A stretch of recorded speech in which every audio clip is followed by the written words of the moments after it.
सांप्रतिक परिस्थिति रे समग्र विश्व में कोरोना भूताणु संक्रमण को रोकिबा पई राज्य तथा जातीय स्तर में विभिन्न सतर्कतामूलक पदक्षेप निया जाउछि। ए समय रे लांजीगढ़ स्थित वेदांत एल्युमिनियम रिफाइनरी द्वारा स्थानीय अंचल तथा निजर कर्मचारी स्वास्थ्य रक्षा एवं सुरक्षा पई विभिन्न पदक्षेप हाथ को नेछि। ए अवसर में कंपनी प्रोत्साहित सखी प्रकल्प अंतर्गत शक्तिमयी फाउंडेशन लो महिला स्वयं सहायक गोष्ठी द्वारा मास्क तैयारी कार्य आरंभ कर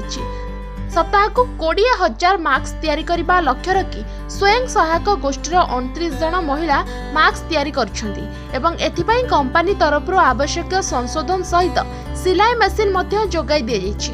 पार्श्ववर्ती 8टी गाँव में ए पर्यंत 4,560 मास्क एवं 3,066 साबुन बंटा सरिलानी। मो ना बासंती स्वाई घर लांजीगढ़ वेदांत सखी प्रकल्प तरफ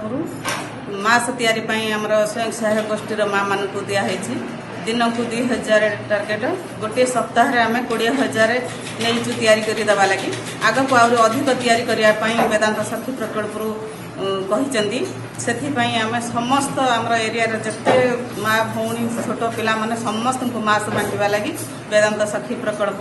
यहाँ दिखाई माँ मानकर जीविका किसी भी निजे सप्ताह है कि जो लॉकडाउन है बसी माँ मैंने से भी किसी जीविका अर्जन भी करें। वेदांत सखी यहाँ माँ मैंने स्वयं सहायक गोष्ठी की देथिबारु स्वयं सहायक गोष्ठी माँ मैंने भी समस्त खुशी एवं बहुत बहुत धन्यवाद वेदांत को आमको मास तैयारी कर देकरी मास आम बांटा द्वारा कोरोना को भी केमिति रोकी पारिबु सेथिबाई भी आम बहुत खुशी अच्छु। वेदांत आमको यहाँ देथिबारु मास तैयारी करी सेथिबाई आम बहुत खुशी और बहुत बहुत धन्यवाद। वेदांत पक्षर मुख्य बाह्य संपर्क अधिकारी नवल किशोर शर्मा एवं सामाजिक दायित्वबोध विभागीय मुख्य डॉक्टर नीलाद्री भूषण पाड़ी लांजीगढ़ ब्लॉक उन्नयन अधिकारी जितेंद्र कुमार मिश्र को 1000टी मास्क एवं 1000टी साबुन हस्तांतर करछंती। यह सहित वेदांत हॉस्पिटल एवं कंपनी अधिकारी माने पार्श्ववर्ती अंचल गस्त करी मास्क तथा साबुन बांटिबा सहित सेमानक उपयोगिता विषय लोकं को बुझाउछंती। वेदांत लांचीगढ़ मुख्य परिचालना अधिकारी राकेश मोहन यह अवसर में कहते सांप्रतिक परिस्थिति रे कंपनी तरफ कोरोना मुकाबला नहीं सुस्थ जीवन यापन एवं परिच्छन्नता नहीं विभिन्न जनसचेतनता कार्यक्रम जारी रखा ए समय रे सरकार तथा जिला प्रशासन को सहयोगर हाथ बढ़ाइब। वेदांत सखी प्रकल्प अंतर्गत लांचीगढ़ स्वयं सहायक गोष्ठीर महिला माने मास्क तैयारी कार्य आरंभ करछंती एवं एथिपाई सब सुविधा वेदांत जोगाई देछि।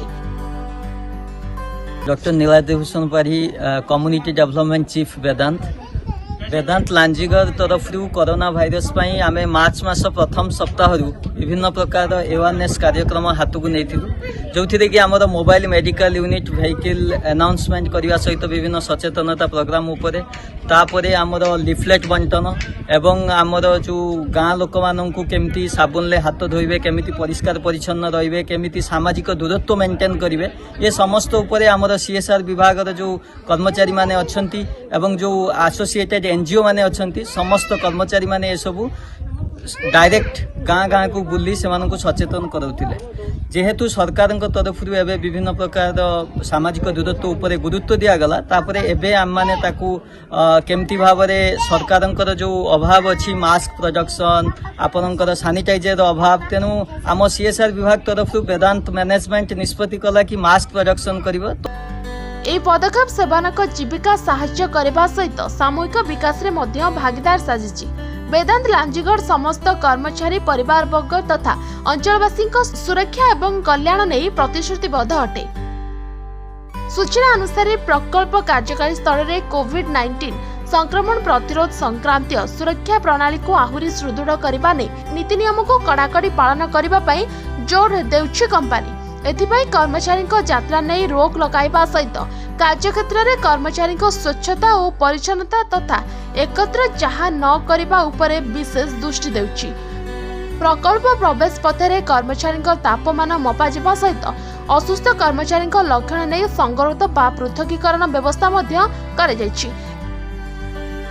या सहित वेदांत कंपनी स्वयं सहायक गोष्ठीर महिला अंगनवाड़ी कर्मी तथा स्वास्थ्य कर्मी सहायतार भूताणु संक्रमण प्रतिरोधक तथा निराकरण नहीं सचेतनता अभियान जारी रखिछि। अधिकरू अधिक जनसचेतनता नहीं वेदांत सरकार तथा जिला प्रशासन सहभागिता काम करुवा बेले वेदांतर स्वास्थ्य सचेतनता दल भ्राम्यमान स्वास्थ्य केन्द्र एवं मेडिकल टीम सहित गाँव को जाई लोकों को भयभीत न होई निजर स्वच्छता तथा परिच्छन्नता उपरे विशेष दृष्टि देवा सहित सुषम खाद्य खाइबा पई बुझाइछन्ति। एने कंपनी सार्वजनिक उद्घोषणा व्यवस्था द्वारा लोकों को सचेतन कराइबा पई मध्य चेष्टा जारी रखिछि।